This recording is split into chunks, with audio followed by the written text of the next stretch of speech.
Carter sat alone in the office cafeteria, just as he did every day. He watched his co-workers chatting and laughing at other tables, wondering why no one ever joined him. As he picked at his sandwich, he couldn't help but mutter to himself about the bland food. The cafeteria staff can't even make a decent sandwich. And look at Tom over there, laughing so loudly. How unprofessional. Sarah's presentation this morning was terrible too.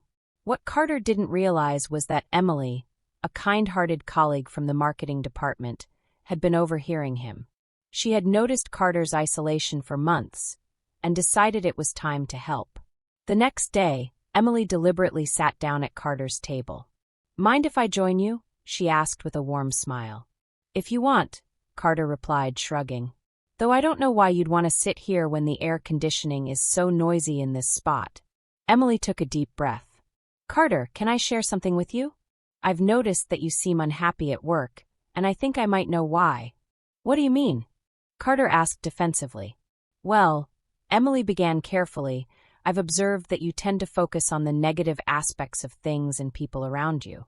For example, you just complained about the air conditioning, but have you considered that we're fortunate to have air conditioning at all? Many offices don't." Carter frowned. "I'm just being honest about what I see."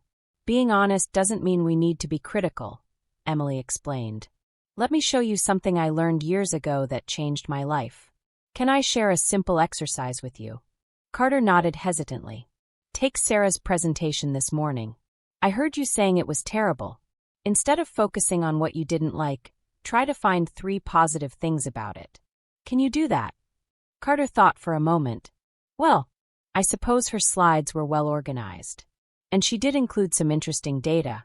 And she handled the questions well at the end. "Exactly." Emily smiled. "See how different that feels? When we look for the good in things, we find it. There's even more to consider. Let's try another exercise. Before criticizing someone, try to put yourself in their shoes." Over the next hour, Emily shared more wisdom with Carter. When you feel the urge to complain, ask yourself, is this helping anyone? Is there a constructive way to address this issue? Can I suggest a solution instead of just pointing out the problem? But what if something really is wrong? Carter asked. Then focus on how to improve it rather than just complaining about it, Emily replied. For example, instead of saying, "This sandwich is awful," you could think, "I wonder if the cafeteria would be open to suggestions for new menu items." It's all about the approach. Over the next few weeks, Carter practiced what Emily had taught him.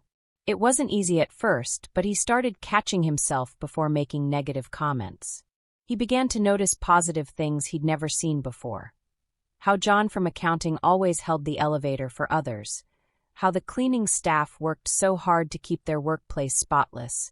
How Sarah had actually improved her presentation skills significantly over the past year. One day, about a month later, Emily noticed Carter chatting and laughing with a group of colleagues during lunch. "The biggest change," Carter told her later, "was when I started thinking about how others might feel. Before criticizing someone's work, I now think about how hard they might have tried, what challenges they might be facing, or what I could learn from them instead." "That's wonderful, Carter," Emily beamed. "You've learned that everyone has their own story, their own struggles, and their own perspective. You know what's funny?" Carter said with a slight smile. "The office hasn't changed at all.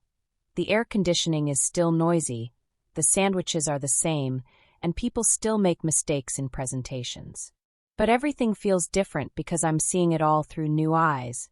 "That's the power of perspective," Emily replied.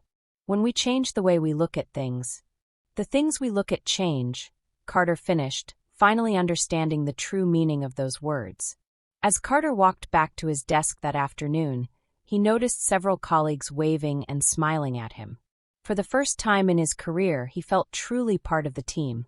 He realized that by learning to see the good in others, he had not only improved his relationships, but had also become a happier person himself. 单字 cafeteria 常指工厂、大学或办公大楼内的自助餐厅。Noun a restaurant, often in a factory, a college, or an office building, where people collect food and drink from a serving area and take it to a table themselves after paying for it. Bland, 无滋味的 adjective. Not having a strong taste or character, or not showing any interest or energy. Decent, 像样的相当不错的 adjective. Socially acceptable or good,